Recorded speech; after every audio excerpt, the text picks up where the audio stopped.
Hi community of awesome, I'm Ava J and this is Bookish Pixie. So I've gotten some great suggestions for vlogs. Definitely keep suggesting those if you see a topic that I haven't covered that you would like to see covered. And one of those suggestions is about writer's block. Specifically, how to break through writer's block. So first, let me tell you a story. Once upon a time, when I first started writing, I absolutely hated plotting or outlining of any kind. I was 100% a pantser. For those who don't know, a pantser is someone who writes by the seat of their pants, aka writes without any plan. So I wrote several manuscripts like that, where I had no plan whatsoever. I just had an idea that I just went with and saw where the writing took me. And you know, that worked okay, except I got stuck really frequently. And I realized over time that more times than not, when I got stuck, aka had a writer's block, it was because I didn't really know where I was going. So I started sort of mini outlining, but only in the parts where I got stuck. So I'd be writing and writing and writing, and then I would hit a scene and not know what to do, and so I'd stop writing. And so I'd open up a new document or grab a new piece of paper, get ready with bullet points, and ask myself,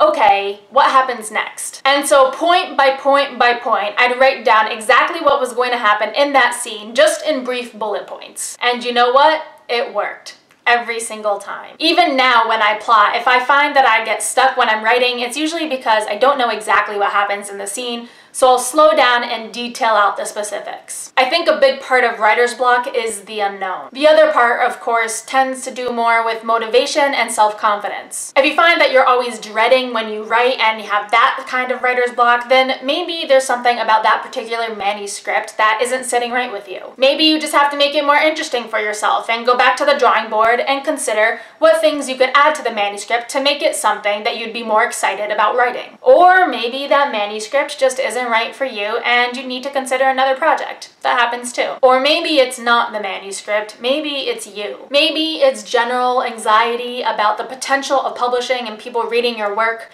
Maybe you're just feeling really down or lacking motivation or lacking the confidence. Sometimes you just need to take a pause, take a look at yourself, and consider what it is that's slowing you down. A lot of times when it's an emotional thing like anxiety, depression, or lack of motivation or confidence, it's helpful to know you're not alone. Writing is not an easy thing, and writing a book especially is not an easy thing. But the thing to remember is all writers, published or not, whether they're a massive New York Times bestseller, a mid-lister, or a small press person or something else, we all deal with emotional insecurities. We all think our writing sucks, and we all wonder why we're writing this particular book because it's terrible.